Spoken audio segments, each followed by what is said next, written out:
দর্শক, আপনারা দেখতে পাচ্ছেন বানার টিভির ক্যামেরায় ময়মনসিংহ ৭ ত্রিশাল আসনের সাবেক দুইবারের সফল এমপি হাফেজ মাওলানা রুহুল আমিন মাদানী। তিনি মঙ্গলবার দিবাগত রাত 11:30টায় ঢাকার ইউনাইটেড হাসপাতালে চিকিৎসাধীন অবস্থায় ইন্তেকাল করিয়াছেন। ইন্না লিল্লাহি ওয়া ইন্না ইলাইহি রাজিউন। তিনি পাকিস্তান থেকে কোরআনের হাফেজ হন। মাদানী ইউনিভার্সিটি থেকে মাস্টার্স ডিগ্রি অর্জন করেন।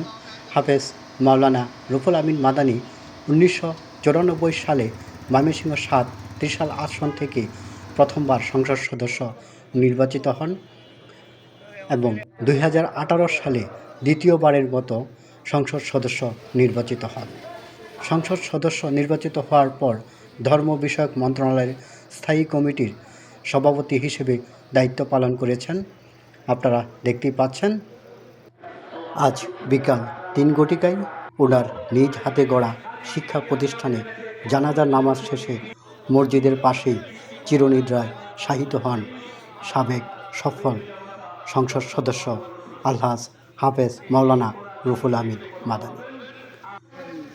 উক্ত জানাজার নামাজে দেশের বিভিন্ন প্রান্ত থেকে মুসল্লিরা অংশগ্রহণ করেছেন। আপনারা দেখতেই পাচ্ছেন। আমরা চারপাশ আপনাদের দেখানোর চেষ্টা করছি এবং কি মাঠ পরিপূর্ণ হয়ে গেছে মুসল্লিদের আনাগোনায়। আপনারা দেখতেই পাচ্ছেন। প্রিয় মানুষটিকে শেষবারের মতো বিদায় দিতে হাজার হাজার মুসল্লিরা এসেছেন ওনার জানাজার নামাজে অংশগ্রহণ করতে। আপনারা দেখতেই পাচ্ছেন।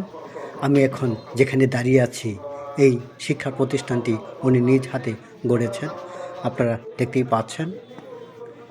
আসুন আমরা সকলেই মহান আল্লাহ তাআলার কাছে দোয়া করি, আল্লাহ পাক যেন ওনাকে জান্নাতুল ফেরদৌস দান করেন। আল্লাহুম্মা আমিন। আপনারা সকলেই ওনার জন্য দোয়া করবেন।